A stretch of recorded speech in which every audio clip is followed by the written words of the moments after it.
বর্তমান সময়ের জনপ্রিয় অভিনেত্রী মেহজাবিন চৌধুরী সম্প্রতি সেরা অভিনেত্রীর মর্যাদাপূর্ণ পুরস্কার জিতে আলোচনায় এসেছেন। পাশাপাশি যুক্তরাজ্যের ৩৩তম রেইন ড্যান্স চলচ্চিত্র উৎসবে সেরা অভিনেত্রীর মনোনয়নও পেয়েছেন তিনি। দীর্ঘ সময়ের প্রেমের পর নির্মাতা আদনান আল রাজীবকে বিয়ে করেছেন মেহজাবিন। বিয়ের পর তার ভাগ্য খুলে গেছে বলেও জানান এই অভিনেত্রী। তার অভিনীত প্রিয় মালতী ছবিটি দেশ বিদেশের বিভিন্ন চলচ্চিত্র উৎসবে প্রশংসিত হয়েছে। গেল ডিসেম্বরে ঢাকা ইন্টারন্যাশনাল ফিল্ম ফেস্টিভ্যালের সেরা ছবি হিসেবে নির্মিত এই সিনেমা এরপর লন্ডন বাঙালি চলচ্চিত্র উৎসবের অষ্টম আসরে দর্শক পুরস্কারও অর্জন করেছে এই প্রিয় মালতী। এছাড়া মেরিল প্রথম আলো পুরস্কার ২০২৪-এ প্রিয় মালতী সেরা চলচ্চিত্রের পুরস্কার অর্জন করেছে।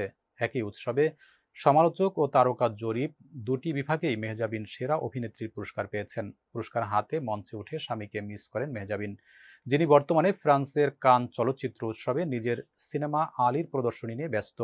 মেহজাবিন বলেন, বিয়ের পর আমার ভাগ্য খুলে গেছে। আমি আশা করি আরও ভালো কাজ করব এবং চ্যালেঞ্জিং চরিত্রে অভিনয় করব।